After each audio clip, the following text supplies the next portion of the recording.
Welcome back, I'm Adrienne, and today we're discussing short books. So you might be looking for short books because you're in a reading slump, or maybe you are trying to get into reading and start off with something a little smaller, or maybe you're trying to catch up on your reading goal and just need a couple of quick books to get you there. Whatever the case may be, the short books that I've picked for this video are all books that are very short, all less than 200 pages, but the story that they deliver is much bigger than their page count. These books have big stories or big ideas and really pack a punch, using every page very wisely to tell a complete story that will feel like you've read a book much bigger than its actual size. So I have a range of books here from like 25 pages to 175 pages, all things that you should be able to finish quickly and all ones that I think a lot of people could enjoy that have great stories.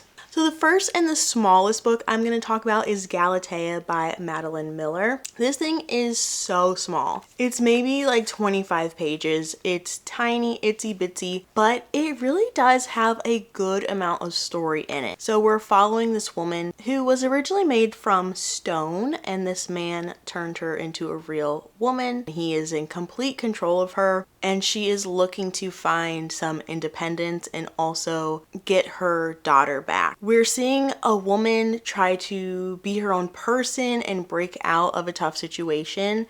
And even though it's teeny tiny, I was really surprised by how much I enjoyed it.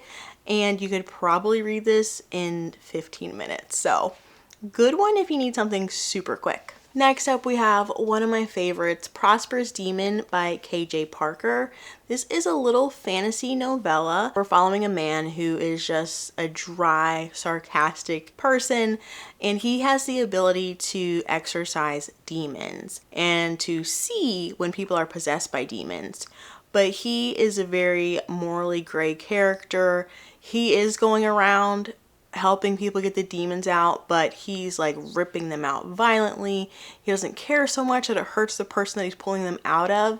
And then he comes into a sticky situation where someone very important is possessed by a very strong demon who's holding on tight, and our main character needs to extract that demon without hurting and killing the person that's possessed by it. So it's just fun and weird and dark and funny, and less than 100 pages. Next up, I have The Ballad of Black Tom by Victor LaValle.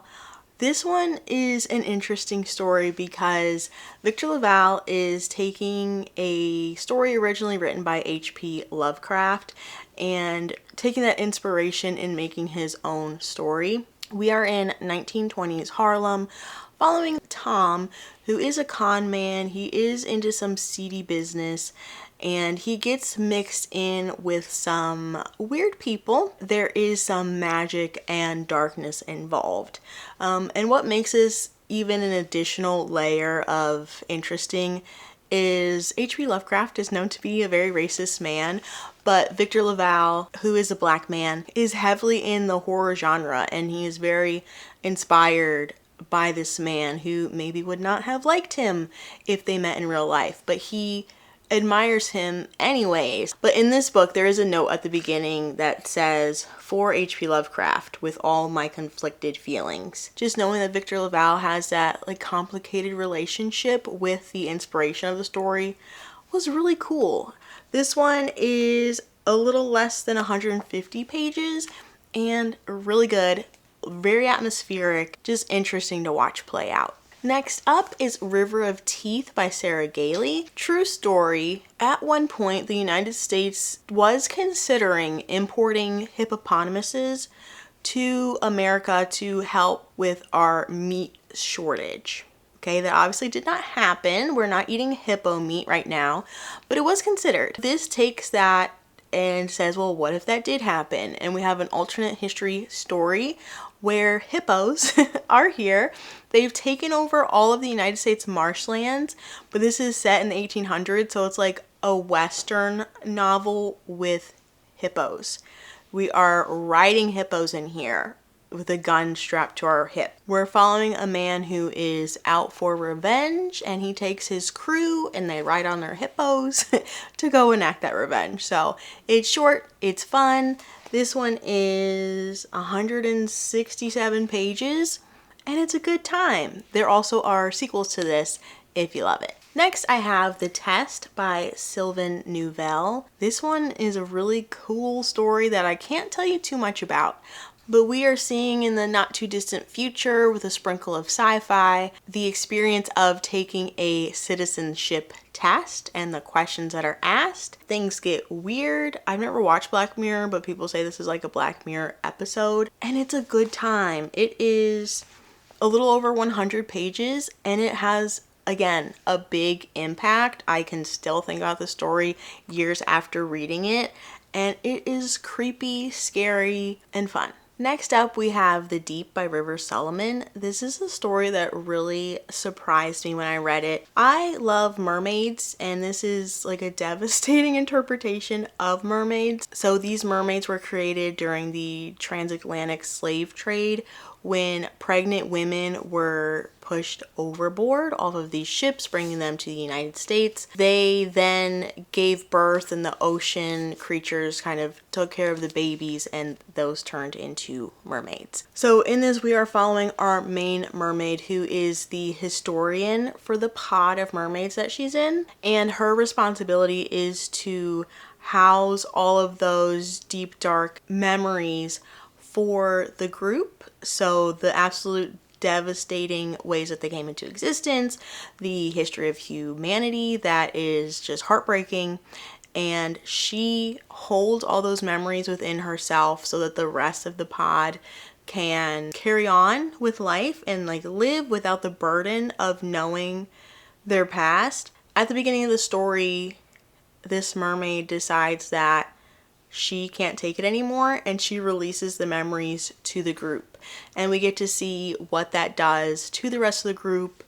how she deals with running away from her responsibility, and just learning a balance of knowing the past but not letting it control and ruin our present. And it was just so beautiful and lovely, a little bit deeper and more meaningful than some of the other ones that I've mentioned, and it's just so good. It still has some fun, right? We are still reading mermaids, but it just has so much more meaning and depth. Hello. And this one is 150 pages, so still nice and short. And now to my final recommendation, The Tusks of Extinction by Ray Naylor. This is actually another devastating book now that I think about it. So this one is less than 100 pages, and it packs in so much information, so much story, a shocking amount. So in this story, we have a woman in, let's say, our timeline, who is an elephant activist. Like, she helps protect elephants that are being poached for ivory. She literally goes out and like defends elephants in Africa from getting poached, which, thank goodness people like that exist, because I just can't imagine that. But she's dedicated to the cause. She loves elephants. She wants to protect them, and she's doing her best at that. Then fast forward hundreds of years in the future, elephants have gone extinct, and scientists have found a way to bring back mammoths, woolly mammoths. They have done some DNA trickery and brought back woolly mammoths, but their woolly mammoth group that they have is not surviving well on their own. So they then bring the consciousness that original elephant scientist activist lady, she had uploaded her consciousness like as part of some program during our timeline. So they take her consciousness and they upload her into the lead woolly mammoth that they have here, because she knows elephants so well, and that's like a close species. She knows how elephants should function, so they say that she should be able to like teach these woolly mammoths how to function, how to survive, how to take care of themselves, how to be an elephant, basically. The amount of information this gave me, and I realized I was only 50 pages in, I was like, holy crap, this has a lot. Now, this is a little bit devastating because we do see elephants get poached for ivory. We also see just how disgusting human beings are in general. They're monsters, they're selfish, they're greedy, and Ray Naylor really wants to make sure you know that message. But it's just so fascinating, the sci-fi elements that this had, while we're also rooting for someone to be a good woolly mammoth. So fun, so short. There's even other perspectives in here somehow. I don't know how, what trickery he did, but he nailed it. This book was very good. Alright, so those are all of my books that I'm going to talk about today. I definitely have some other short books that I could recommend that are just as good as these ones. So if you want more short book recommendations, let me know. But these ones are all good and you could finish them all quickly after picking them up. So also let me know what your favorite short book recommendations are, and I'll see you again in another video soon. Bye.